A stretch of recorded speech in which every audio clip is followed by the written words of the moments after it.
We're looking here and watching you. We're not looking at you.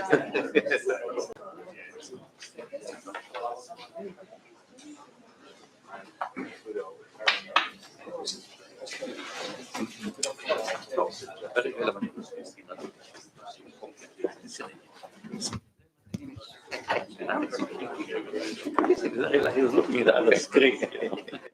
Okay, so I think we will start. So welcome to the RMK, the Richard M. Karp Distinguished Lecture Series.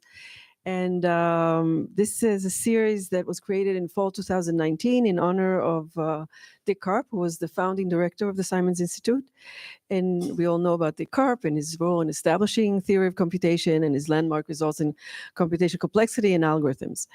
In the Simons Institute, all of you are probably guests to the Simons Institute either now or in the past or in the future. It was established in 2012 due to a very generous gift by the Simons Foundation. And now I want to say that we reserve the RMK lectures to really visionaries in the field of theoretical computer science. And the lectures are usually geared sort of broad lectures, not necessarily deep technical dive. And we are extremely lucky to have Moshe Vardi, who's a speaker today. And Moshe, is perhaps or is the most influential person in the areas of logic, intersection of logic and computer science. He's worked on database theory, program verification, finite model theory, theory of knowledge, constraint satisfaction, and more. And Moshe is also a really good citizen. So he was the editor-in-chief of CSM for many years, has really made that journal soar to heights that it's never had before. Moshe is very highly decorated. He's received the ACM AAAI Ellen Newell Award, ACM Presidential Award, Outstanding Contribution to ACM Paris Kanellakis Award. He is a member of all the National Academy of Science, National Academy of Engineering, the Royal British Academy. And now I think I want to give him a new award, and that is to the most original title, Lessons from Texas 737 MAX and COVID-19, Efficiency versus Resilience. So I hereby present you with the award for the best title since I've been director. So welcome, Moshe. Thank you.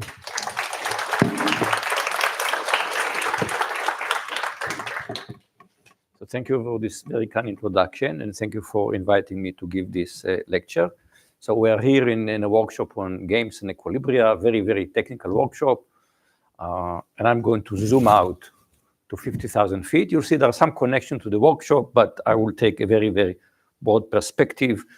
And I really honestly believe that this topic might be the most important topic I ever talked about. So let's start with Texas. Texas 737 MAX COVID-19. Let's start with Texas. So about 3 years ago, winter storm, I never know how to pronounce it. I pronounce it Uri because it's an Israeli name. We had in Texas a winter storm Uri. Suddenly, temperature dropped to the 20s for several days. We lost power for several days. We lost water for several days. And it's considered the costliest US natural disaster, about $300 billion in damage, and also the deadliest US winter storm. People debate exactly how to count, but some of the median counts is talk about over 700 fatalities from that few days of winter storm Uri. 737 MAX. So we had lots of bad news for Boeing recently, but I'm going to take you back to about 6 years ago, when in short proximity, there were two airliners crashed, both Lion Air and Ethiopian Airline, and it was both the 737 MAX, and we know that it was a failure in what's called the MCAS, maneuvering characteristic augmentation system, and close to 350 people died in these two crashes. And we'll come back to see why it happened. But here you see a nice cartoon showing how this was kind of how Boeing took its reputation was bent. And of course, what happened lately, it's even continuing this string. And of course, the biggest crisis that we've had, many of us in our lifetime, was COVID-19. We typically think of it as a public health crisis. Just in the United States, over 1 million people died from COVID. Even the estimates vary, how many people are their death is directly attributed to COVID. People talk about excess death, which is other deaths that still abnormal. So we're talking about huge costs. I think the cost is so huge, it's just hard to wrap your brain around the enormity of losing so many people. Life expectancy in the United States dropped by 2 years just because of that. But COVID was worse, and it was not just a public health crisis. It was also an economic crisis. Now we kind of would like to forget how bad things were. Go back to the fall of 2020. This may look like the parking lot at Disneyland, but it's not. These are people who are waiting in line for a food bank. And we're just, look at the date, we're just going into Thanksgiving holiday. And because of the economic crisis, tens of millions of people suddenly didn't have enough food to put on the table, okay? And it was worse than that. It was a social crisis. You may again remember the Black Lives Movements, the riots, the protest. And you cannot take out January 6th. This all extended to becoming a political crisis. So things were very, very bad. They may get worse, but they were very bad. And one question is, why were we not ready? So here is a book, very relevant book. It's called The Viral Storm, The Dawn of the New Pandemic Age. And if you look at it, you say, oh, this is probably was written in or after the COVID-19. This is a book from 2011. The warning has been sounded already in 2011. The dawn of the new pandemic age. It had a mask on it? People already talked about masks in 2011. And you can go even earlier, 2006. Michael O. Levitt, who was the Secretary of HSS, Health and Human Services, during the George W. Bush administration, is giving testimony on Congress, preparing for the pandemic flu. There are plenty of warnings. Why were we not ready? That's the kind of question I would like to try to answer. And in developing the answer, I want to take you back to the early days of the pandemic, the months that we would like to forget. March 2020, the pandemic is exploding on us. And there was a talk there about something called flattening the curve. So all pandemics, basically, even all the way to the Black Death, they go up, and then once the virus runs out of hosts, it dies out, okay? But people say, this is the natural course of a pandemic, we need to flatten the curve. Flatten curve does not mean you reduce the area, but the curve should be flatter. What was the argument? The argument is that health systems are basically the places where it was most acute. You may remember Northern Italy, New York City. Health system could not cope with such a volume of cases. And so many of the fatalities happened because people couldn't cope. Health system couldn't cope. Here's the title from Market Watch, April 2020.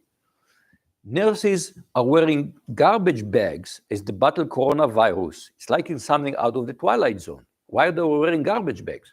Because they didn't have enough PPEs. You may remember this acronym, PPE, personal protective equipment. They couldn't protect themselves. So we were not ready. So that's why people say we should try to flatten the curve. And in some sense, some of the measures that were very, very controversial, social distancing, lockdown, were all about flattening the curve because health system could not cope with the high volumes. Then in March 2020, William Galston, an economist from the Brookings Institute, wrote a column in the Wall Street Journal that really kind of opened my eyes. And he wrote, the title of the column was, "Efficiency is not the only economic virtue." And he wrote, what if the relentless pursuit of efficiency, which has dominated American business thinking for decades, has made the global economic system more vulnerable to shocks? He went to explain that efficiency comes through the optimal adaptation to an existing environment, while resilience requires the capacity to adapt to disruptive changes in the environment. So resilience, this is dictionary definition, the ability to recover readily from illness, depression, adversity, or the like. And so we're basically saying by adapting so efficiently to the current environment, you're losing your ability to deal with change. There are seats here if you guys would like to sit down. I don't bite. Yeah, there's seats in front here. I don't bite. And I don't spit either. So here is a very, very classical example about efficiency. And I remember this kind of became popular, very, very popular in the 1980s.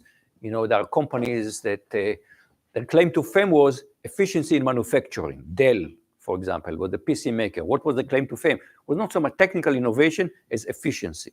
And one of the big things the business community innovated was just-in-time manufacturing.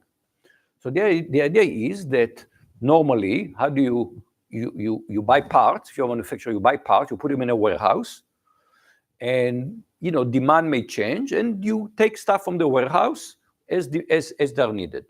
But then you have to build a warehouse. This is expensive. You have to put stuff in the warehouse. You have to take stuff outside of the warehouse.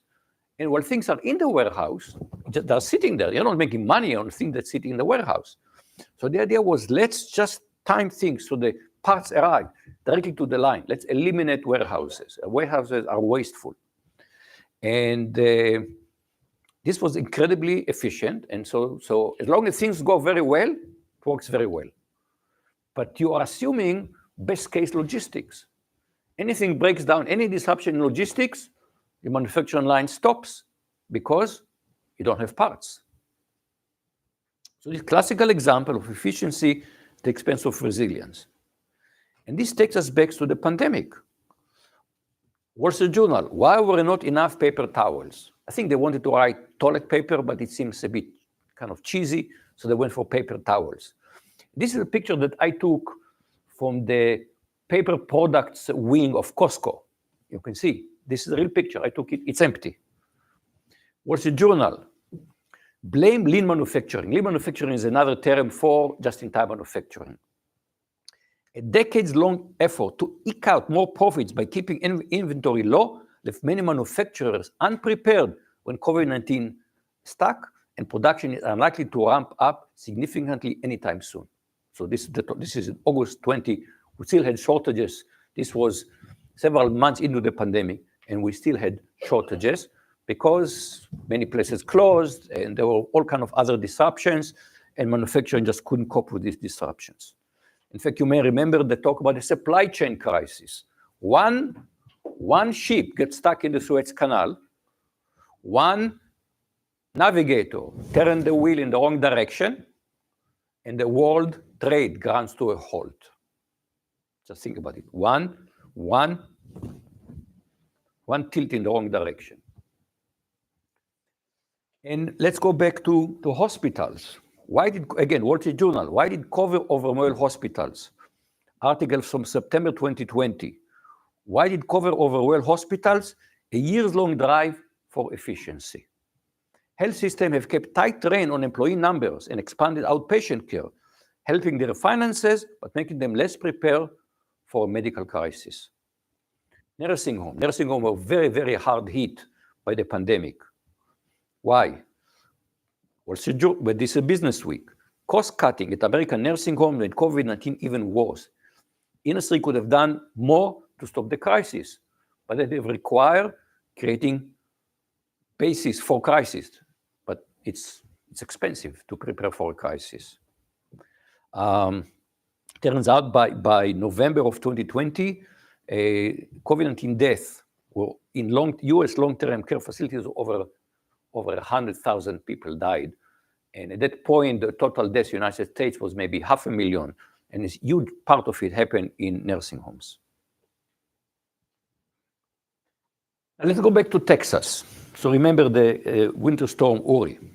So why did it happen? Well, a few days after the event, already Morgan & Morgan, a huge Florida-based law firm, submitted a class action lawsuit against ERCOT. ERCOT is Electric Reliability Council of Texas. It's a body that manages the electric supplies in Texas between different utility. And the lawsuit alleged that ERCOT utterly failed to plan for the cold weather despite multiple warnings. The lawsuit, unfortunately, was dismissed last December by the Texas Supreme Court because it ruled that ERCOT is a government body, and as a government body, it has sovereign immunity and it cannot be sued. So it's not that ERCOT was not negligible, but it's not responsible. It's not suable. You cannot sue it because it's the government. And you may remember the financial crisis of 2008. And at the time, I remember an article, I found an article that talks about, it's called The Formula That Killed Wall Street. And what was the formula? So Wall Street, what's the job of Wall Street? Is risk management.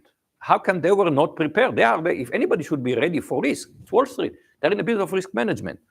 So the answer is, of course, they were ready. They have something called VAR, value at risk, where it's almost a computer science concept. You ask yourself, I want to know, let's suppose you say, I can absorb a loss of let's say, $100 million. So I want to know with probability, let's say 99.9, I don't have more than $100 million at risk.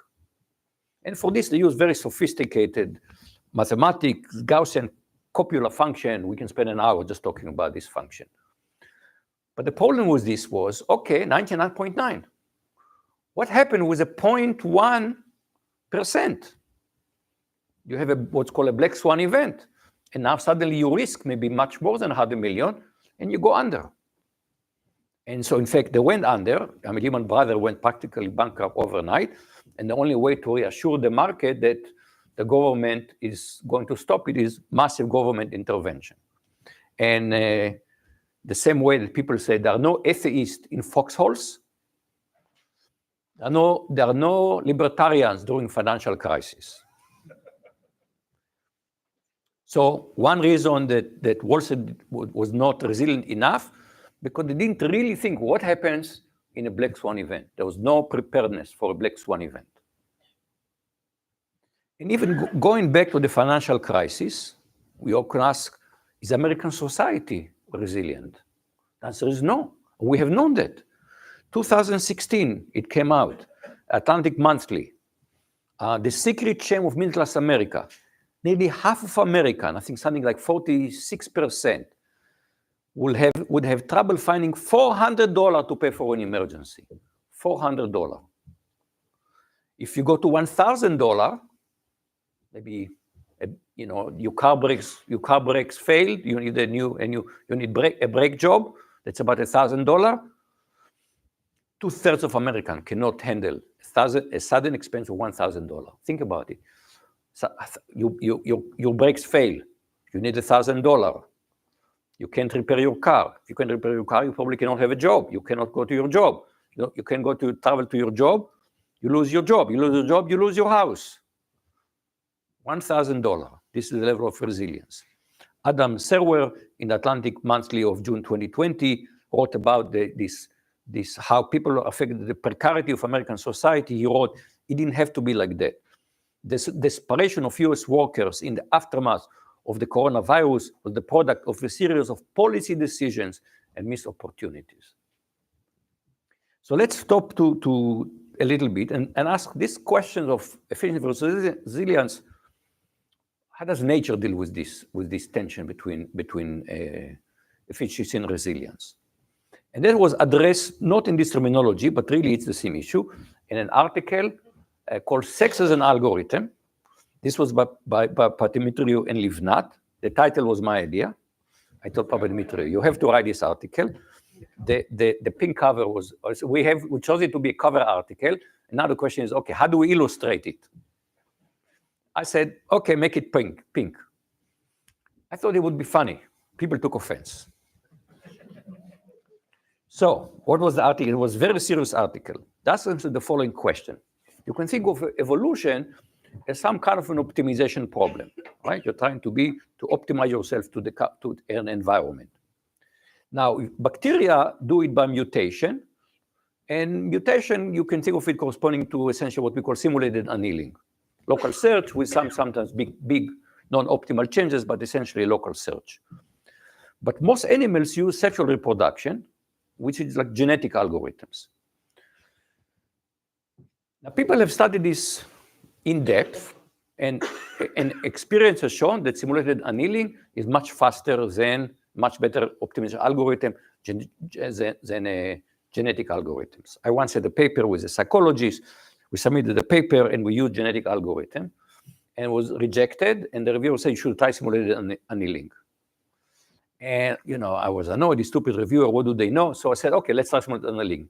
It was 1,000 times faster. I was embarrassed. So leave nothing up to me to explain what's going on. The answer is the sex as an algorithm offers an advantage other than just performance. What does it offer?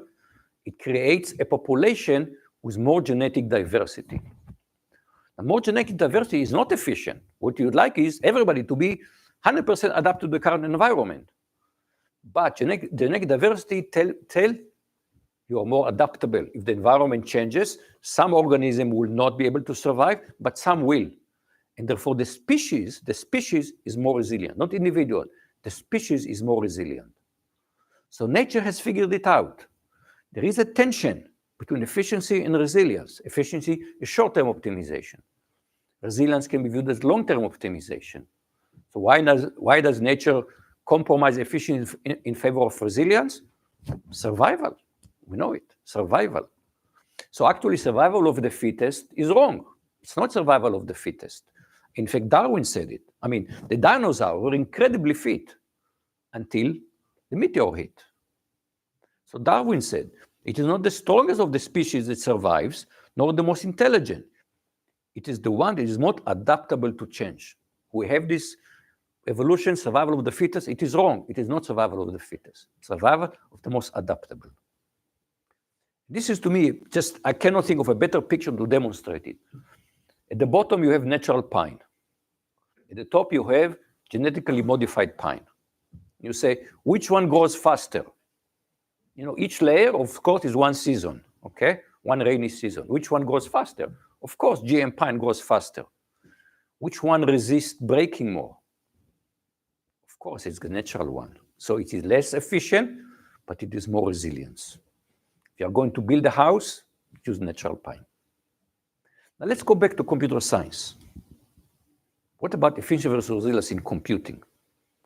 So algorithms, this is the core of theory is analysis of algorithm. So let's go, what is analysis of algorithm? Let's go to Wikipedia. Define, in computer science, algorithm is the process of finding the computational complexity of algorithm, the amount of time, storage, or other resources needed to execute. It's all about efficiency. Open the Bible of algorithms, it's all about efficiency, all about efficiency. In 2013, David Ackley wrote a small article in Communication of the ACM. I was then editor-in-chief. And he said, wait a minute, let's look at sorting algorithm. What do we teach students? We teach them, we have bubble sort, terrible algorithm. It's quadratic in the worst case, in the average case. We have merge sort, which is n log n, both worst case and of course average case. Quick sort is worst case quadratic, but it's very good on the average case. So we typically think of bubble sort as a stupid algorithm. We give it as an example to students. Here is a stupid algorithm. We sometimes tell them, this is the algorithm the physicists use. No offense. No offense if we're physicists here. David Ackley said, let's suppose that every comparison, 10%, on 10% of the input, the answer is random. The comparator can fail. What happens then? Turns out, bubble sort is robust.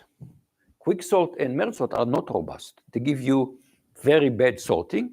Bubble sort give you almost perfect sorting. Why? Because it does many redundant comparisons. So the chance that the same two elements will get wrong answer many times is the chance is very low. Redundant, we'll come back to the theme, redundancy. Let me go more to real life. I would call PageRank the algorithm that started Silicon Valley is PageRank. So you may remember, some of you are old enough to remember search engines from the early 90s, and they were terrible. You write a search and you got garbage. And Larry Page came up with a brilliant algorithm, which the idea is that looking at the links of the web, the links on the web, and he said if many links point to one article, it means an important article. If many important articles point to an article, it means it's a very important article. If many very important articles point to an article, it's a very, very important article, and so on. And there's a beautiful theory of random walks and eigenvalues. And we got an algorithm that gave you, I remember when Google came, it was magic. You hit it and you got poof, you got just the right answer. So that's kind of what put Google on the map. But people versus algorithm, people always win. And so people very quickly say, links. Okay, you want links? I'll give you links. It's very easy to create fake links. You populate the internet with a whole bunch of fake links, and this has become, it's a business. Search engine optimization has become a big business. And very quickly, within a few years, Google has discovered that PageRank is not good anymore. People are defeating it. Why? It was not resilience. The failure model was fake links, and PageRank failed, so the patent has expired. Years ago, I asked people at Google to write a CMCM article about their search algorithm, search ranking algorithm. They said, we can. It's a trade secrets, because as soon as we tell you what is the algorithm, everybody will know how to defeat it. So the algorithm is now a secret. That's the way they get resilience, by hiding what is the algorithm. Now let's go look at another example from theoretical computer science. Right here from our home, theoretical computer science, PAC, probably approximately correct. So usually it's associated with Valiant for PAC learning, but it really was introduced a few years earlier by Larry Stockmeyer, just about randomized computing. And he says, what is PAC algorithm? You try to compute some number, and you have a randomized algorithm, and you're willing to get an answer that is within a factor of 1 plus epsilon from the correct answer, and you have some epsilon, maybe you want 0.1 or 0.01, you decide what is epsilon, and you want a level of confidence. The random algorithm, you want it to hit with probability at least of delta to be within this envelope of 1 plus epsilon above and below. And you want to be polynomial, I won't get into all the details. But that definition does not say what will happen with probability 1 minus delta. With probability delta, you are going to be close. What happened in the tail event? Maybe you can be terribly wrong in the tail event. It doesn't tell us. It's completely non-resilient. Remember what happened with VAR? It didn't tell you what happened in tail events. So in 2016, this is a bit of self-promotion. In 2016, Chakraborty and Miller and myself introduced what we call strong PAC, with the same condition, but with one another requirement, that the result must be correct in expectation. And that means the tail events cannot be too large. So in expectation, you get the correct result, and this will give you resilience. And in fact, we're able to develop, in this case, a approximate counting algorithm that was not just PAC, it was strong PAC. I'd like to bring up another aspect of computing, and this is what friction. Typically, we don't think about this as explicitly, but friction in computer science. But I think it's there. And I want to quote myself from 2013, more than 10 years ago. Our discipline is dedicated to reducing friction. Latency must be eliminated. Bandwidth must increase. Ubiquity should be universal. Our goal is to reduce the friction of computing and communication as much as possible. Friction is bad, eliminate it. In fact, Mark Zuckerberg, when he founded Facebook, he said, what is the goal? Frictionless sharing. Not low friction sharing, frictionless sharing. Now we know what happened when you have frictionless sharing. Many of the pathologies that we associate with social media come with frictionless sharing. We get filter bubble, fake news, extreme content, because it's too easy to share. How do I know it's too easy to share? Because I share too much, I know.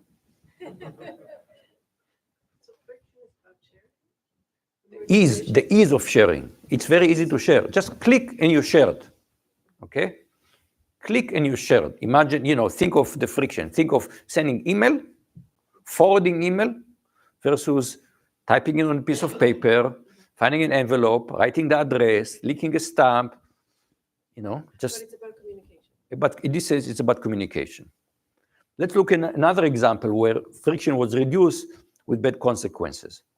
So on May 6, of 2010, at 2:45 in the afternoon, there was what's called the flash crash. The Dow Jones suddenly dropped in 5 minutes, 600 points. It meant that $1 trillion around the globe suddenly evaporated. $1 trillion, poof, evaporated in 5 minutes. So later on, there was analysis, what happened? I mean, they had to stop trading, basically, to stop. It could have been worse. They just stopped trading when that happened. It turned out they were blaming high-frequency trading. What is high-frequency trading? The focus there on executing the trades as fast as possible.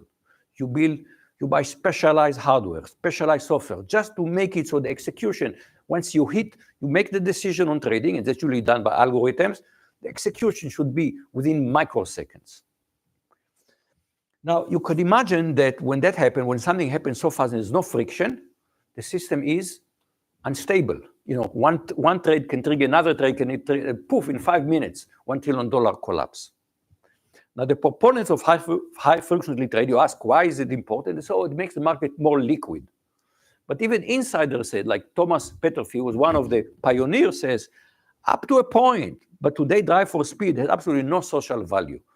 And economists have studied it and published a paper in 2015 says, the high-frequency trading arms race is a symptom of flawed market design. They're not making better decisions. They're just investing in higher bandwidths of their communication lines. Instead, they say it's a flawed market design. Now, let's look at friction in a very, very personal domain. In 2018, Jenna Birch wrote an article in the Washington Post. Why is it so hard to turn a Tinder date into a relationship? And she wrote about her personal experience. She wrote, despite the swarms of matches over the years, I've never had an update turn into an actual relationship. And research has borne it out. Michigan State University study, couples who met online are 28% more likely to split up within a year. And when people study why is it, the answer was because there's no friction. It is, in fact, it's an old country song. This is an old thing. It's a country song says, easy come, easy goes. No hard feelings, darling, no regrets. You invested so little, okay, this day didn't work, okay, there will be another one. There's no sense of investment. You shouldn't try too hard. Oh, well, there will be another one. No hard feelings, no regrets. It's a country song. So imagine that, my building at Rice is just, there is a what called engineering quad. Of course, the other side, there are mechanical engineers. And imagine that I will take a stroll, knock on my colleagues I have a collaborator on mechanical engineering, and I tell my collaborator, in computer science, we think friction is bad. I think you guys should do the same in mechanical engineering. Just get rid of friction. It's a bad thing. They will say, you're out of your mind. Friction it depends. Between the tire and the rod, I want high friction. In the drive shaft, I want low friction. It depends. This idea that we should eliminate it everywhere, they say it's crazy. So we're crazy. We need to think about friction in a holistic way. How much friction and where, to what extent, we should think holistically. We need to welcome friction back into computing. We can't say friction is bad. It depends. Nuance. And going back to David Ackley in his 2010 article, in fact, the title of the article was Beyond Efficiency. Remember, I mentioned him in the context of the sorting. He wrote, Beyond Efficiency, esteem for efficiency should be tempered with respect for robustness. And he said, this does not happen when you look at software developers. They never think typically about robustness. They think, he called it CEO software, correctness and efficiency. That's what they think about. What happens if they're employed with a platform? These kind of things are not normally the consideration when people develop software. He said it would have been better, it would help to have better visibility into efficiency robustness trade-off. Existing software quality metrics could be expanded to include correctness, degradation, under various fault models. Now, of course, there is a branch in computer science that we talk a lot about fault tolerance, but it's not part of the general consideration. What happens to my algorithm if there are certain modes of failure? It's just not the way we typically think. And that takes us back to the 737 MAX. So what happened? People did analysis what happened. So why was it called 737 MAX? Because Boeing didn't want to design a new airframe. So they decided it would be faster to take an old airframe and put new engines. But it was a bit of a mismatch between the new more powerful engines and the old airframe that created instability. So they said, no problem. We can deal with the instability using automated flight control. So they built a data-centric control loop. But again, they wanted to be too expensive. So it depended on one sensor. So if one sensor failed, the data-centric control loop failed, and that led to the 2 crashes. So that means that they made kind of, one is they were cheap on designing a new airframe. And then once they did it, they were again cheap on designing a robust control system. David Gelles at New York Times wrote in 2020, Boeing 737 MAX is a saga of capitalism and the focus on just maximize profits at the expense of everything else. Capitalism gone awry. If you want to learn more about it, all you have to do is to take a course here at Berkeley, CS24, Boeing 737 MAX, Money, Machines, and Morals in Conflict, taught by Professor Brian Barsky. And Brian, I hope you're on YouTube. Kudos to you for teaching this course. And another aspect of this focusing on efficiency, this is a verbatim quote from an email that I received from a well-known security researcher, a colleague of mine somewhere.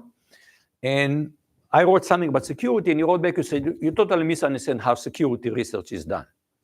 This is a verbatim quote. First, somebody built a thing, and it's super useful. And eventually someone comes along and finds a vulnerability. Then security becomes part of the engineering process. Just like we need to make our code that doesn't have bugs, make it crash, we also need to make sure that our code does not have bugs that can be exploited for bad purposes. Turn the crank for a few years, and eventually security gets better. What is it telling you? Security is always an afterthought. You don't start the designing says, how do I build a secure system? Security will come later when people find vulnerabilities.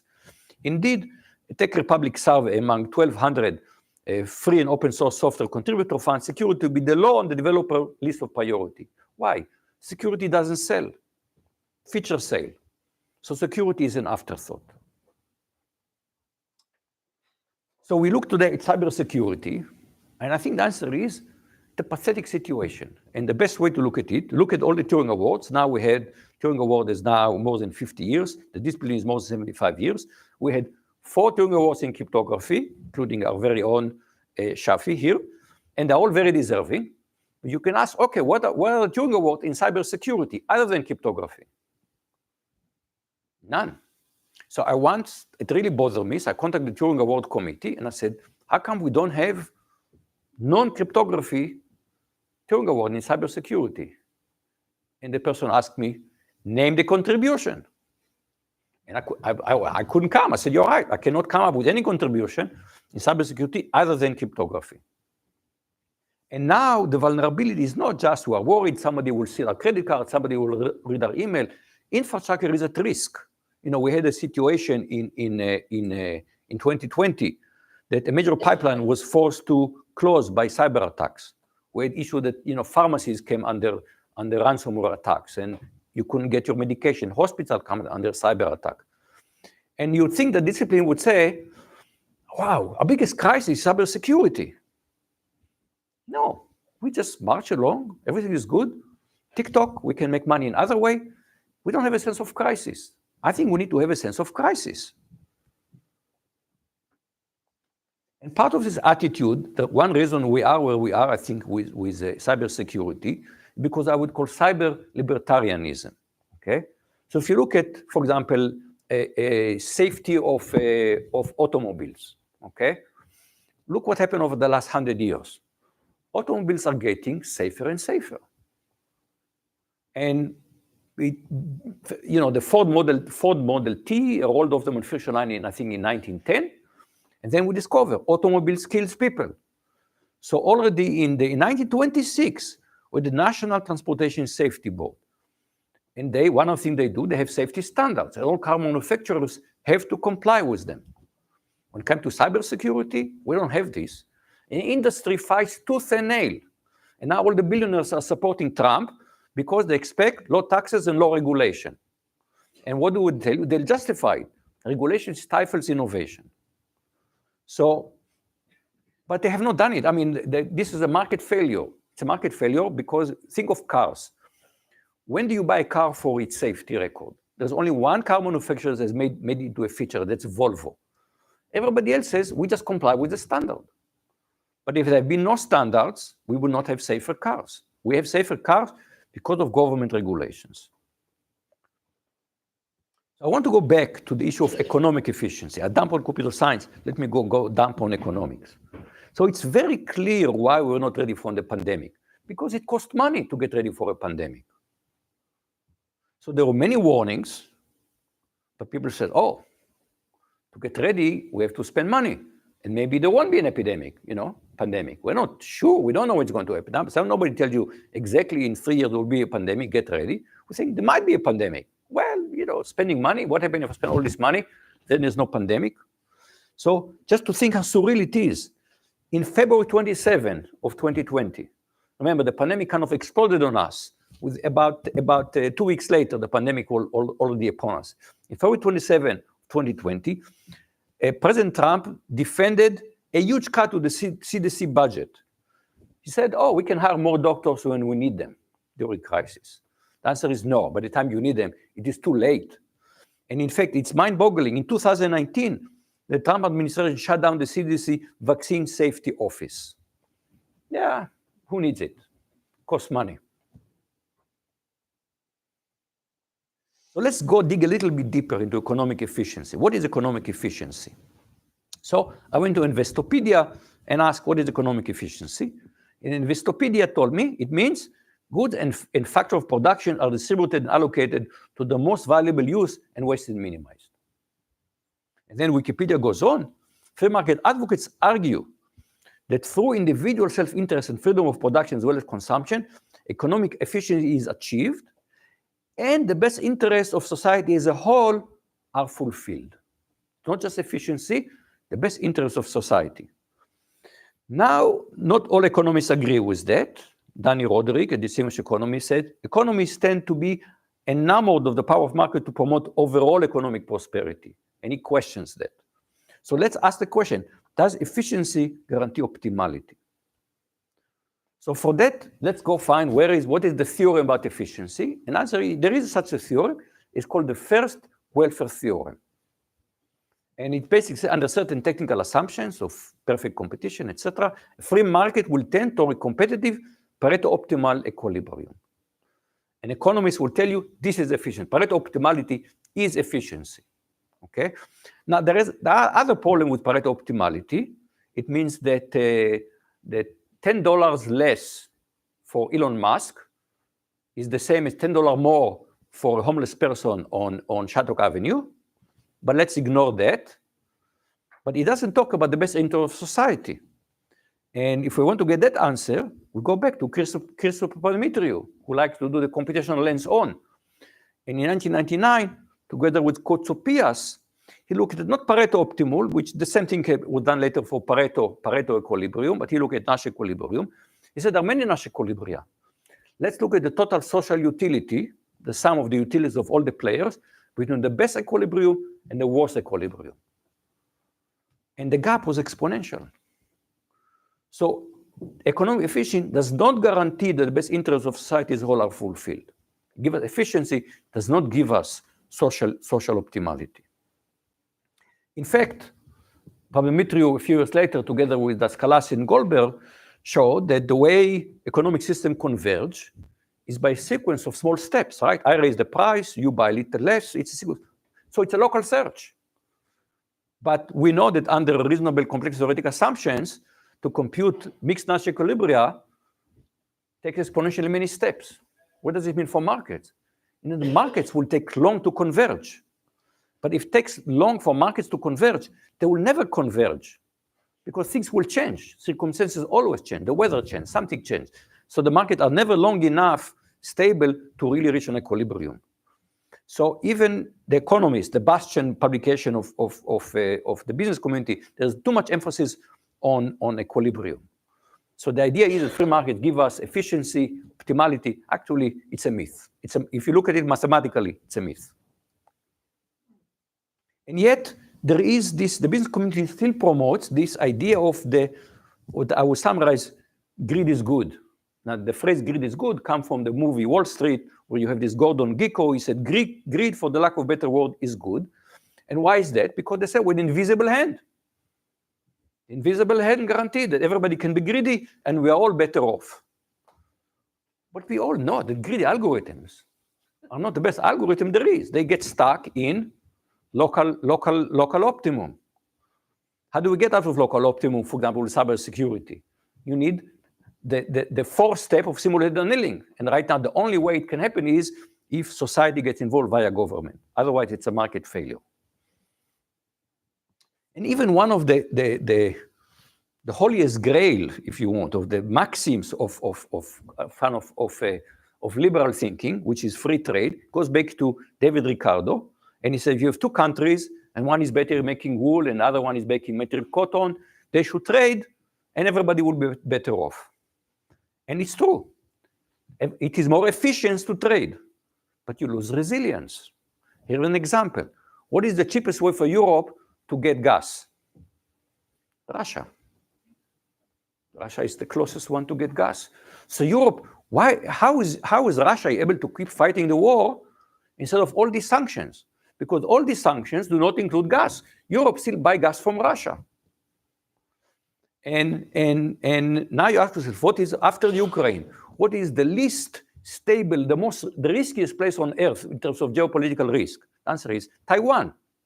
And yet we have over 60% of global semiconductor capacity is in Taiwan. The US now is at 12%, with some attempts to push it up a little bit there. We'll see how successful it is. So free trade is efficient, it is not resilient. So we go back to COVID and say, okay, what did work during COVID? So actually two things really saved us. One was mRNA vaccine that happened within less than a year. We had mRNA vaccine, but the internet saved us. This is, we saved the world. We saved the world. Imagine what the world would have looked like without the internet. Just remember the month of 2020, where we taught from home, we learned from home, we saw doctors from home, we shopped from home, everything from home. So there suddenly was a huge increase in demand on the internet, and the internet absorbed it. Zoom just be able to increase their capacity. How did it happen? Redundancy. So redundancy is one important principle in computing, how to get resilience, redundancy. And it goes back to, even you go back to Shannon, error correcting codes. How do you have channel that can fail? You do error correction. You need more bits. You need to increase the bits, but you get error correction. For Neumann, when he wrote about reliable organism for unreliable cells, how do we get reliable organisms? Redundancy. And now we understand, how do we get more resilient banks? Redundancy of capital. If you put everything, just cut it to the bone, it's not redundant. And the amazing things about how the pandemic, you ask, why is the internet so resilient? Why do people build the internet with redundancy? The answer is, you have to go back to the Cold War. And you need to think about the 1960s, where we think about what happened if we have a nuclear war with the Soviet Union. And the answer is, we need to have a second strike capability. We need to be prepared. The Soviet Union attack us first, and we will have, if we can strike after that, then we have no deterrence. So we need to have a communication system that can survive a nuclear attack. And how do we get such a system?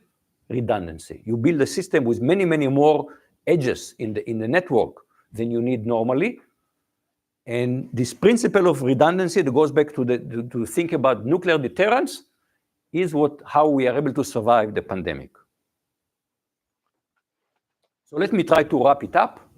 Resilience is incredibly important, a fundamental but underappreciated societal need. And in computing, we have not paid enough attention to it. Economics did not pay enough attention to it. And in particular, markets and people are actually very bad for planning for certain events. For example, low probability events. We don't plan for low probability events. Nobody thinks about it. Long-term events, we're not very good at this. And so when I just had to renew my car registration, And when I have to do that, to renew my car registration, then I have to show to the shop that I have car insurance. And otherwise, the state of Texas will not give me a new car registration. And then you can ask, okay, why does the state force me to buy insurance? Because they don't trust me to buy insurance policy. Even though it's for my own good, they know it's not efficient to buy insurance policy. After what the insurance company makes money. We do it for resilience. So they force me to do that. And we not need to think. We had this horrible pandemic. What happened if it's just a trial run? People ask the question, what happened if it's just a trial run? And one thing that everybody's mentioning is climate change and what's climate change is doing to us. And in 2021, summer of 21, we had such a heat wave in the northeast, we think was the cool corner of the country. And we had heat dome over that. And in particular, in Oregon, they said their health crisis during this heat wave was worse than during the pandemic. So many people had heat stroke, they had to be hospitalized, they couldn't cope with it. The system was overwhelmed. Same issue, the system was overwhelmed. We're not ready for this. And towards the end of the pandemic, during the pandemic, people were kind of thinking, how is that going to affect us? Who will we be once COVID is over? Farid Zakaria in the Washington Post, October 2020. The pandemic upended the present, but it's given us a chance to remake the future. Matt Simon at Wired in December of 2020. The COVID-19 pandemic has brought incalculable suffering and trauma, but it also offers way for people, even societies, to change for the better. And I remember discussion, how will AC after COVID will be different than BC? And answer is, I'm not sure it's going to be any different. Again, here is a quote after remember the Champlain Tower that collapsed in Florida, Wired article. From the fall on Champlain Tower to climate change, humans have not yet learned to avoid catastrophes they know are coming. We know the climate change is coming. We're not ready. And to me, this cartoon summarizes it kind of the best. Here's a politician addressing a rally. Who wants change? Everybody wants change. Who wants to change? Nobody wants to change. Nobody wants to change. And Kurt Vonnegut, I think, summarized it beautifully. Will go down in history, the first society that would not save itself because it was not cost effective. And I'll finish with going back to Texas. This is a picture from my own backyard after Beryl, where still, even now, almost 2 weeks later, but still we don't have, not everybody has power back. I was very lucky. I got my power back in 36 hours.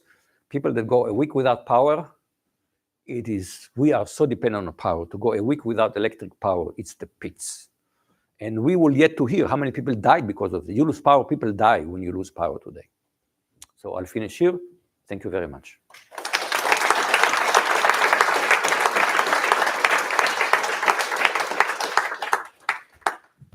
Questions?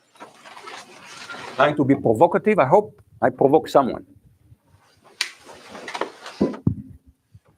Thanks for the wonderful talk. So I found particularly evocative your call to bring friction back to computing, to not be entirely about efficiency. In mechanical engineering, it makes sense, what this means concretely. It's very clear to see where we might want the friction. Is there anything you can say to sort of concretize this injunction to bring friction to computing? What might that actually look like? So I'll give you a very simple example. So today, we think of proof of work as a horrible thing, because that's the way Bitcoin is doing the mining, by doing proof of work. And we've created a model where people create money by putting carbon in the atmosphere, which is one of the most insane ideas. And if we have any sense, we would say ban Bitcoin, okay? But because we don't want to regulate, it's still going there. In fact, in Texas, we are paying a Bitcoin companies not to mine because we have power shortage. And so they're making money in a perverse way. They're making money, we are paying them not to mine, okay? But there was an idea, the idea of proof of work goes back to Moni Naor and Sinad War, cryptographer. The idea was spam is free, email is free. So you can send very easily millions of email because it costs you practically nothing. They said, what happened we don't have a good method to do micropayments. This is somehow computer science has failed to deal with. How about paying, making a payment for each email of 1 penny? If you make every email cost 1 penny, none of us will be affected, but spam will disappear once you do 1 penny. So they said, let's do instead proof of work. That was an example of introducing friction to solve a problem. I don't know that necessarily the idea is to do computation, expensive computation, because it still would mean putting carbon in the atmosphere. But if you could put some friction into email, small enough that none of us will be affected, but large enough, but significant enough that for people who send millions of emails will be affected, we will solve spam, for example. So this is a small example how some friction can solve a perennial problem in computing since when spam started, sometimes in the 90s, when suddenly everybody could email.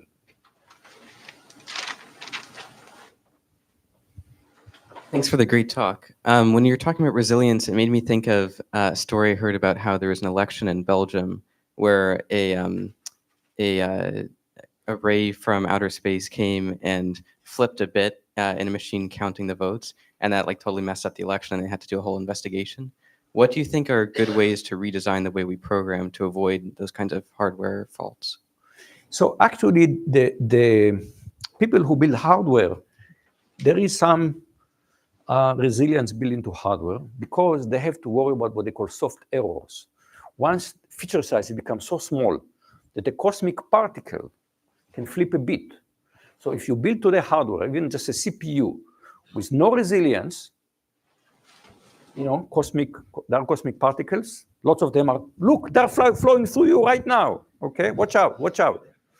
But cosmic particles now hit the CPU, and so all the people who actually build hardware, they're building, depending on what level of resilience. It won't work. If you take your laptop, hit it with a hammer, it won't survive.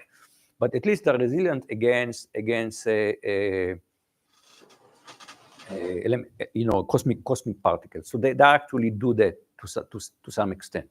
The idea is part of the issue is that, and again, we need to think what is the societal mechanism to force people to spend on this remote possibility, okay?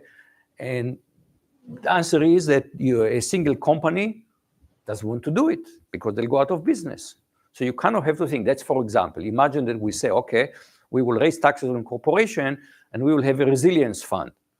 And we will use this to build more resilience into society. And so the idea, one is once you have this obsession of low taxes, then the whole value system is just look at efficiency, ignore resilience. Now we are doing other things for resilience, like we build infrastructure, but we're not investing enough. People come from China, they will tell you how much they're investing in infrastructure. In contrast, how much we are investing in infrastructure. Infrastructure is one way to give us resilience. A question about causation and correlation.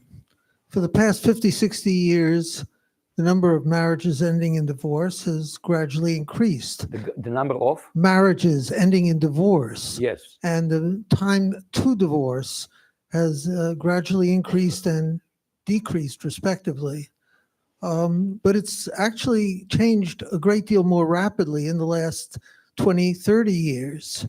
Would you ascribe some of this to the lack of commitment, investment, what have you, and correlate it with online dating and the kind of lack of any substantial antecedent commitment that you talked about? So these are difficult questions, and I'm not a social scientist who tell you about this. I'll tell you a related debate where people are discussing, and that has to do with the youth mental health crisis. The mental health crisis for young people that it was debate, is it there or not, and eventually the Surgeon General just did issue, yes, we have a ruling from the Surgeon General, there is a mental health crisis. I mean, one of the most shocking statistics I've read about it is between 2007 and 2017, suicide rate for ages 10 to 14 tripled. I mean, this is just, any parent just shudders. And people ask, why is that? What's going on? And again, it's a complex social phenomenon. But social scientists, psychologists, social psychologists are gradually coming to the conclusion this object. This was introduced in 2007, and then the Facebook app came in 2008, and now there is a movement to ban, for example, phones in schools. Children come to school, they have to deposit the phone. And it's just starting. Again, this was debatable. People say, yes, 2007, maybe it was a financial crisis. Who knows why it was? A lot of research went into this. And I just, very anecdotally, I had, when I was here 2 weeks ago, I had a dinner with a colleague and her 20-year-old daughter. And I said, let me ask you, what do you think? Is there a mental health crisis for young people? She said, oh, absolutely. I said, social science blaming the phone. Do you agree? Yeah, absolutely. So again, it's one 20-year-old young woman, so I wouldn't take it as evidence. But someone needs to do the research about marriage and why is the divorce rate increasing, and see what the reason is. But I said is that you're checking your phone at your own risk. So I just wanted to push you a bit more on defining the concept, because you're clearly focused on pursuing the regulatory route, which I think is the right way. I mean, time horizon, you're not going to get that in the market. But if you're going to get regulation, you need to be able to operationalize the concept in law. And yeah, that was... So I did not come at the end with a concrete proposal for regulation. Regulation, how many people have children? You're all in the regulatory business. You have children, you're a regulatory business. And every parent knows it's a challenge. How much to regulate? And you all know that if you regulate too much, then you have a child that never you make all decisions for the child because you don't trust the child to make decisions. You make all decisions for them. They don't learn to make decisions. They don't learn to make responsibility. Don't learn even from some mistakes. You under-regulate a child, they're children. They'll do crazy stuff, okay?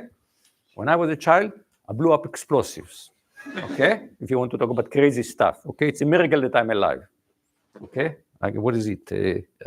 I can sing, I'm alive, I'm alive. It's a miracle that I'm alive. How much to regulate children? It's a challenge. Nobody has a formula for this. So the answer is there are, first of all, regulatory studies. It's part of policy studies. There are people who study it. We need to accept that we need to do it, and it's going to be hard. And I don't have enough expertise to say exactly what is the best way to do it. People debate, should, for example, go to climate change. People are debating what is the best way to do it. Should we have carbon quota? Should we have carbon offsets? Should we have carbon trading? And I'm not in a position, I don't have enough expertise to say what is the best way to do this. I mean, we do know, economists will tell you there are market externalities. Part of the problem is this with market, not just to do not find a society optimal equilibrium, the market externalities. If there's no penalty, if there's no cost to emitting carbon, then of course you're going to emit carbon. That's why when I have to renew my car registration, I have to take it to the shop to check carbon emissions. Because otherwise, why would I try to do it? It costs money. Okay? So finding the right way to do it is going to be hard. I don't have a formula for that. Mark, yeah, somebody here, yeah. Thank you, first of all, for an amazing talk and for, looking at so many aspects of, but my question is, I'm more or less taking on from the last question, missing a sort of a punchline, if I may, at least from what you expressed in the title with the Boeing, right?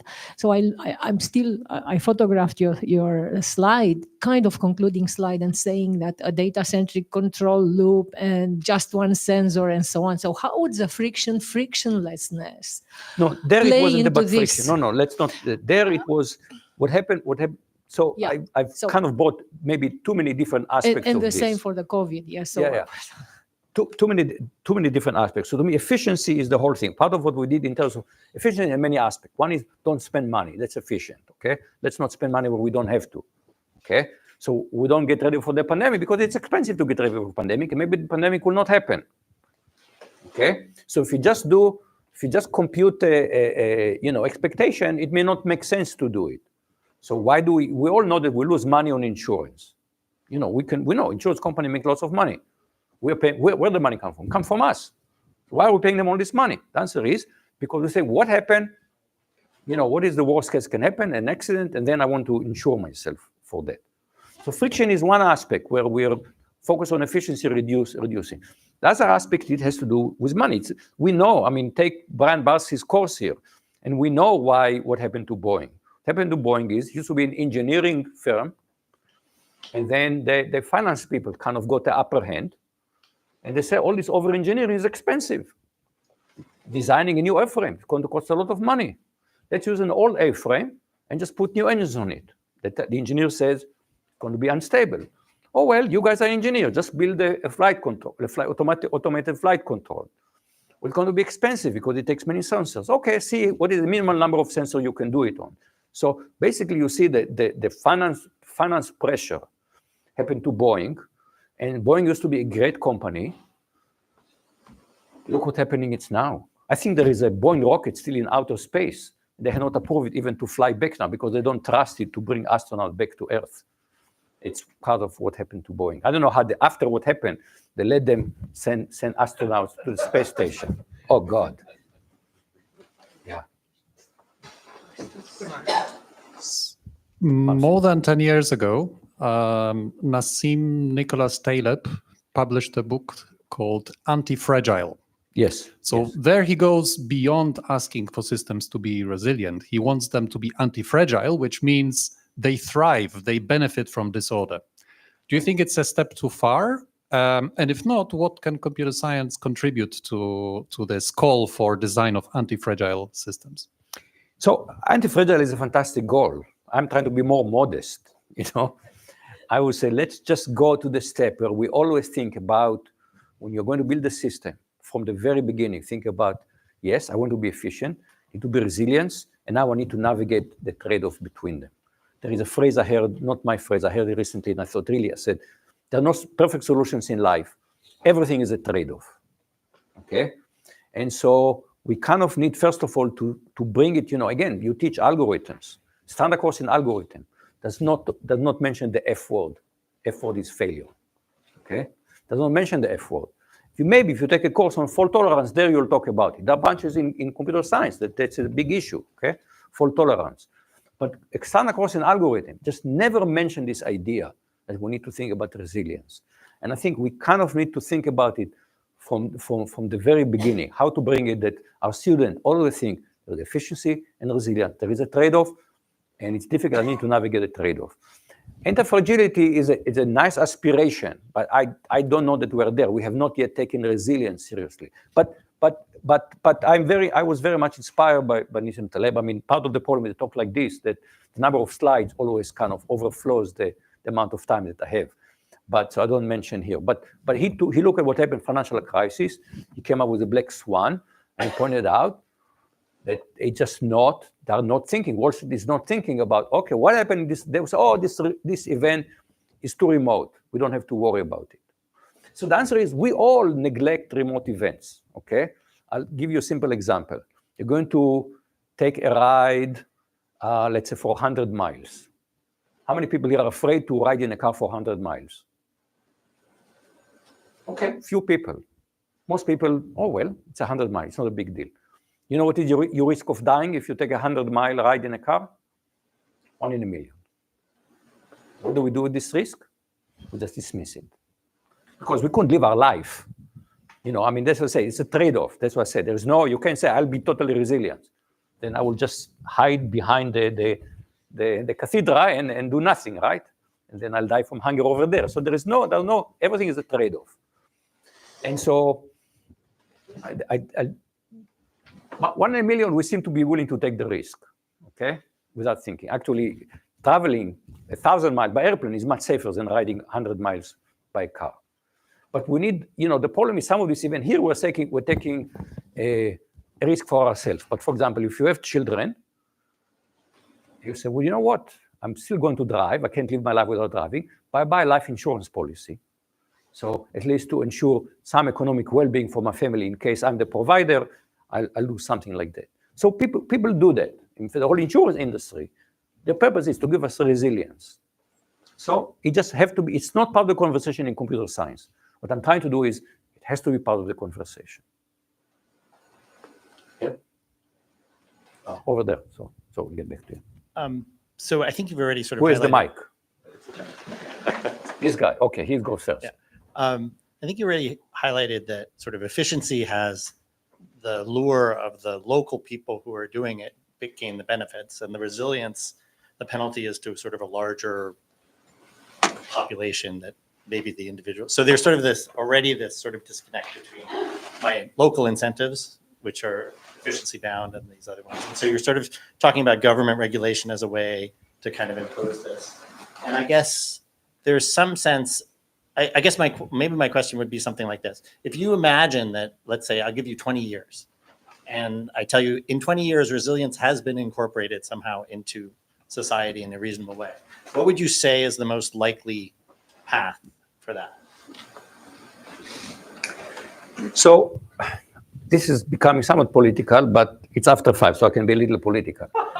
So, there was a kind of a ideology that took over, in particular this country. And this ideology is called neoliberalism. And this idea just trust markets. Market will do what it needs to do. And markets are amazing. I mean, you go back to Adam Smith and he said, look at this. I want a loaf of bread for breakfast. I go to the market and I give, who knows, tuppence to the baker, and I get a loaf of bread. I don't know the baker. He doesn't know me. I'm happy and he's happy.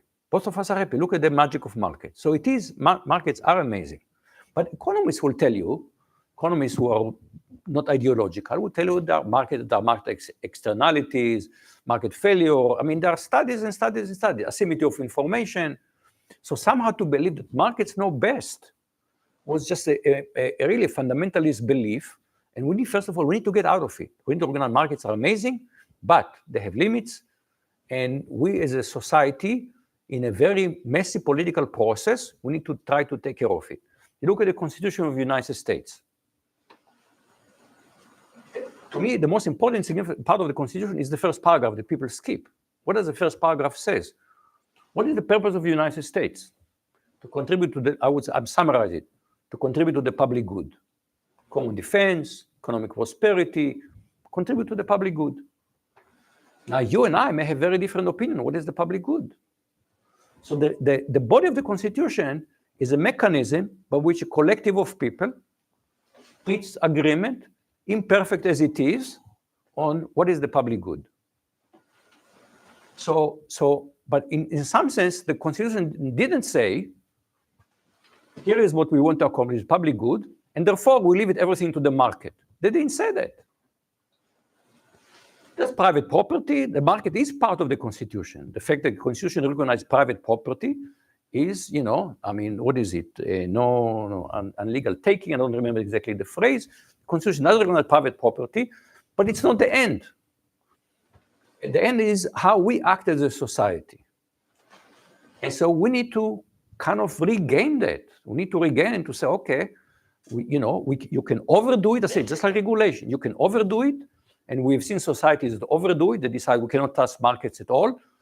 The state will do everything. And we know that the only way to do it is by enormous coercion.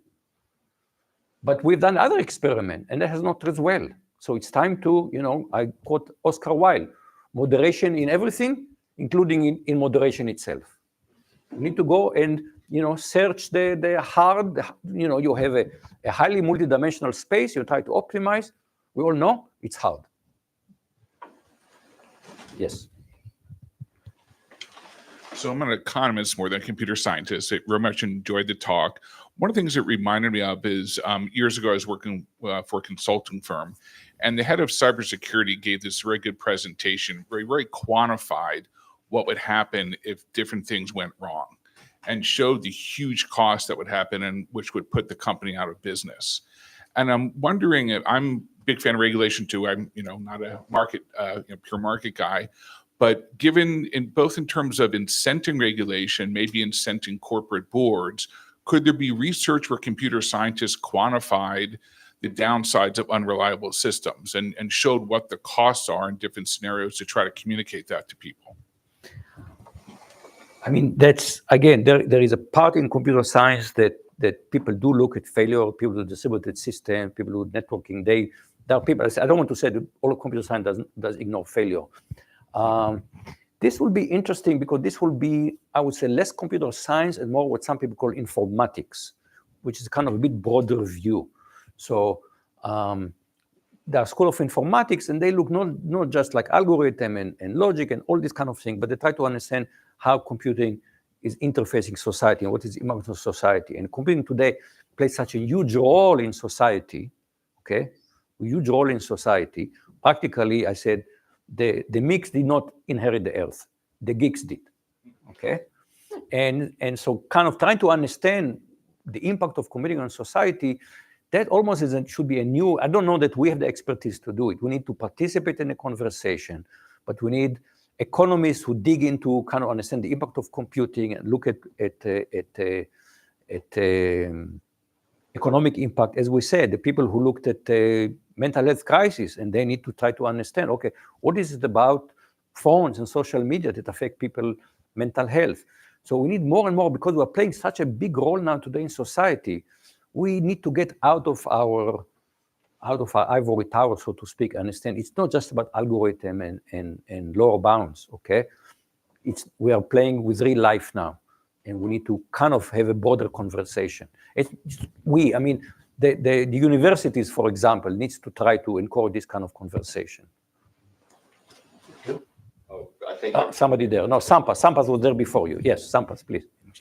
Sorry to keep you this long. That's your punishment for giving such a great talk. Yeah. But I wanted to ask about the idea of resilience from a slightly more mathematical point of view. It seems like in hindsight, we recognize the failures of resilience of various events that you mentioned in your talk. But if you wanted to do it ahead of time, you have to be prepared for all environmental shocks. So you need to design a system such that for all environmental shocks, it behaves gracefully. And that sounds like a very hard problem. Is there a way to not worry about the for all quantifier and replace it with something likely? You're an algorithm guy. We do worst case complexity, right? It's about the worst case. But we don't worry about all environments. That's the problem. So, so one of the things is that we need to start being able to quantify, okay? What kind of risk should we talk about?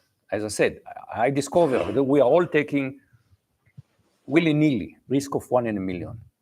In fact, I was in a meeting, a proposal writing meeting some months ago, and we talked about uncertainty quantification, which is an important part in AI. People talk about it. And somebody said, why don't we ask AI to tell us what is to quantify uncertainty? So I opened ChatGPT and asked ChatGPT, what is the probability that the Rice administration, main administration building will collapse tomorrow? If there's one building I'm willing to sacrifice, it's the administration building. So ChatGPT said immediately, 1 in a million. Wow. So I went back and says, how did you come up with this number? And it says, 1 in a million is a typical low probability. This is the fount of wisdom, ChatGPT, okay? So, part of the problem is that in some sense you could say, how bad things have to behave. So one of the things that we need to do is try to start really thinking about scenarios, okay? I mean, right now, you ask me what is a scenario? I see a scenario of world war by next year. World war, US decides to abandon, something happens in November, US decides to abandon the Ukraine falls, and China decides, okay, if Russia can get Ukraine, we can get Taiwan. Where do we go there? Okay, so what is the probability? I'm not enough of a political scientist to tell you whether this paranoid scenario, how realistic it is, and what is the probability. But Taiwan has such an important role in the world economy because of their dominance in semiconductors. We have an oil reserve, okay? in this country. The strategic oil reserve, it is called. Maybe we need to have the, I don't know, semiconductor reserve. I mean, somehow depending on semiconductor supply from the geopolitically, the second tensions in the place in the world seems to be incredibly risky.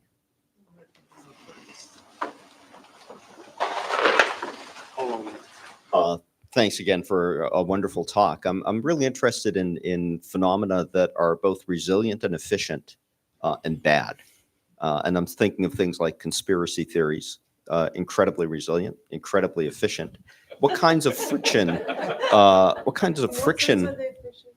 Well, how are they efficient? Oh, because they encode cultural ideological positions incredibly well. And so they do this over time. That's what we do with our stories. So I recently read Yeah. how you deal with conspiracies, how you deal with conspiracy theory. Whenever spouts at your conspiracy theory, make something even more outlandish, farther, way more outlandish. When they then say, well, we're not sure, blame them to be part of the conspiracy. Yeah, I mean, so then we wind up with QAnon. Yeah, no, I'm just curious about the types Yeah. of friction that might be introduced to this system that could be sustained. So partly, if you think about, there have always been conspiracy theories. This is not new. As you say, it's a reflection. It's conspiracy theory is a kind of a mirror to our society, right? It just reflects biases in a society, okay? There are biases that we have not been able, racism, and there are biases we have not been able to exercise. We know they are somehow ingrained in our society. We're not able to do it. Partly, however, what we did is we have created new channels for this to spread out. Okay, just imagine you go back, who knows, let's 50 years ago, and I write a Nazi op-ed, and I want to publish it. So I go to send it to the New York Times, they won't publish it. I go to Houston Chronicle, they won't publish it. Maybe I will find some small town in the deep south, and they will publish it, and about 100 people will read it.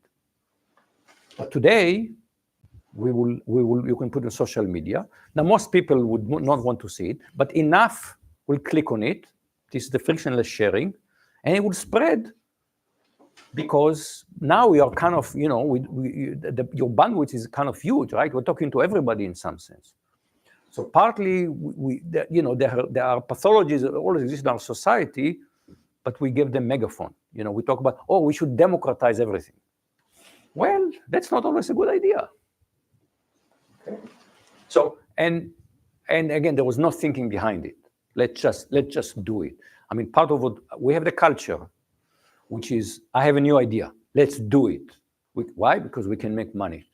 And what will happen? Is it a good idea? I mean, look at now the race for AGI, okay, which is Silicon Valley putting billions of dollars into.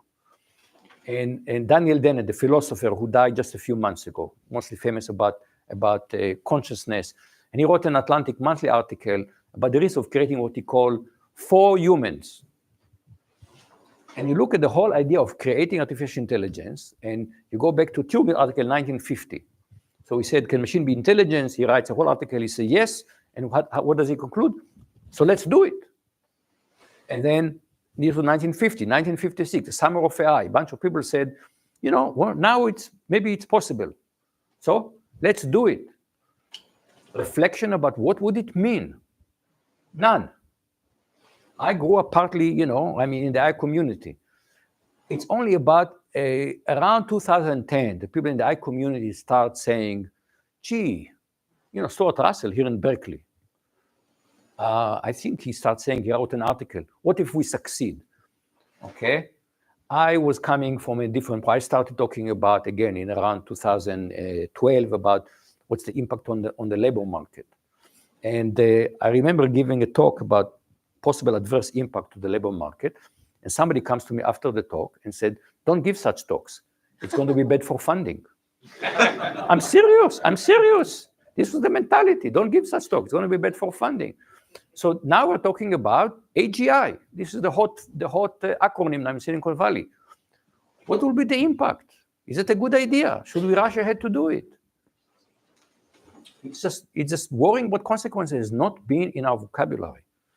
And But we are the big guys now. We're not little kids. We started this business with the little kids who deal with computing. Okay, now we are the big gorillas here. We can't ignore consequences anymore. You mentioned two methods to deal with this dilemma of resilience. One was fault tolerance. So you mentioned essentially two methods to deal with this issue of resilience. One was fault tolerance, and the other one was diversity, or whatever the redundancy. No, diversity. No, actually, I want to say sorry. So one is redundancy, one is diversity. Yeah. Redundancy is sort of more the computer science, distributed computing method. Redundancy is really something that has been there from the almost very beginning for us, from the 1940s. We talked about redundancies. Yes. I don't think it's really the winning way to go forward. It's limited in its scope. I think that really the diversity, or having many ways of solving a problem, different ways, not just because in a sense, redundancy sort of assumes a model of a worst case and can deal with that. Whereas the diversity one, it seems, is more adaptive to what comes about, you know. So it's an interesting difference, I think, in these two approaches. So, or even if you think about AI systems and the fact, and you know, you'd like to have multiple opinions rather than one opinion, let's say for a ChatGPT, and that in itself will be probably a better system in the sense of creating a society with more diverse opinions rather than one kind of going after one. So I'll give an example going back to algorithms. So I work on problems that are hard. You know, I mean, we start with NP hard, and we go to P-space hard and Sharpie hard. I mean, these are all the problems. And we still develop algorithms that solve the problem that we can handle. And one of the things that we discover there, because there's no optimal algorithm, there's no one algorithm to rule them all. And we submit a paper with a new algorithm or a new way of doing things, and we run experiments, and the answer is, well, sometimes it is better, sometimes it is less good. And we have now a line. I'm going to adopt what you're saying now. We have a line that we finish all this paper. We have demonstrated that this new algorithm is an important part of the portfolio of algorithm for this problem. Okay, that's the phrase. All my paper now will have this phrase, because we cannot say this algorithm is better. We say it's a more important part of it's an important part of the portfolio. And now I'm going to use this phrase. We need to have diverse portfolios of algorithms, because for hard problems, there is just anybody who deals with hard problem. There's no one algorithm to solve them. There are different problems. There are different benchmarks. You need a diverse portfolio of algorithms. Wonderful. Thank you very much. My next proposal on diverse algorithms. So another issue is communication, right? Microphone. Here, I have a microphone. Yeah, but there is a microphone there. Okay. So in addition to diversity, there's the issue of communication. That you said the internet saved us, right? But also the internet helped us save ourselves, because we communicated well and we worked in a society as an organism, as opposed to individuals competing, right? And some hospitals can share resources and stuff. And this is maybe another algorithmic question is how to create an algorithm communication method for, we can help each other in times of a change, right? As in one organism, which is society, as opposed to a bunch of individuals, right? And kind of like to lift or build on the diversity into something better than the sum of the parts. So I think, to me, that if you ask, if I gave you a talk from 50,000 feet, I'll go to 100,000 feet, and I said, the biggest challenge for us as a society is we are individuals, but we are part of a society. And there is just inherent tension there. And this is part of what even the efficiency and resilience, it's efficient for me, but it may not be good for society, okay? We do many things like that. Okay. You say, okay, well, I just ate the cookie and I have a wrapper. I throw the wrapper here. Well, what's the impact of one wrapper? Nothing, right? Negligible. But if we all do it, then we have a dirty city, okay? And if you go to certain countries and you see the culture is such that, well, public place is not mine, so I don't care about the public place, and it looks like trash, okay? And so at the same time, we all like our freedom. We all like to do our own thing. And so how to balance our individuality and freedom and still doing the things we all understand. If society is not doing well, then ultimately we are not doing well. That is, to me, kind of the biggest challenge for humanity, you know? And we're struggling. I say we're not doing very well there. We're struggling. Yes. Thank you, Moshe, for fantastic talk. I think many of us saw this movie, Don't Look Up, which, in my opinion, is an excellent example of how even most resilient system can fail. Of mostly? An example of when resilient systems can fail when they collide with stupidity of decision makers. So, since this is a recurring problem, do you have any thoughts on how we as computer scientists can address that? So there is a phrase, I don't know where it comes from. Against stupidity, the gods themselves contend in vain. Who said it? Anybody knows? I'll have to Google it to find who said it. It's not my sentence. Against stupidity, the gods themselves contend in vain. So, you know, we have been muddling along for who knows, like 1 million years. But we have done so well in some sense that now our existence is at risk. I look at humanity, and I participated in a conversation on sustainability a couple of months ago. And Friedrich Schiller. Okay, beautiful one. Friedrich Schiller, thank you. So people say, what do you mean by sustainability? And I said, I'd like humanity to be here in 1,000 years. And are we certain that humanity will be here in 1,000 years? You know, we all know that if you take, who knows, 4 billion years, the sun will die out. You know, the universe will die out in 1 trillion years. So, you know, it's hard to say we are forever. But 1,000 years is a drop in the bucket in human history. Okay, humanity kind of, its age is, you know, depending on Homo sapiens, or you look at little hominids, maybe 1 million years. Okay, 1,000 years is nothing. Will we be here in 1 million years? I look at the world the way it is now, and how to say that I'm confident that we'll be here in 1 million years. Okay.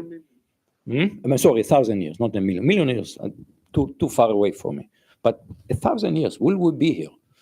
And that's our collective responsibility. But again, there have been so much focus over the last few decades on individualism. Do your own thing. Every company, just do your own thing. Every individual, do your own thing. And this should be a collective enterprise. It should goal for society. Survive for another 1,000 years. And the question is, okay, what do we need to do now? Okay, we can't really see what will happen. You know, it's hard to predict what will happen in 10 years. But assuming that we want to be here in 1,000 years, what should we do? What should we change about society now? But this is not part of the conversation. It's not part of societal conversation, I think.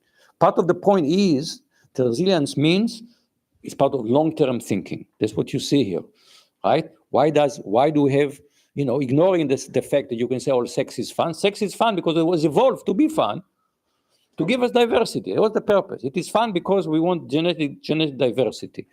So nature evolved a way for long-term survival. Now we need to be our share. We need to start thinking about how do we get long-term survival of humanity. But who talks about it? We just talk about the next election, the next thing. Who talks about 1,000 years? On that note, I want to thank you. Yeah.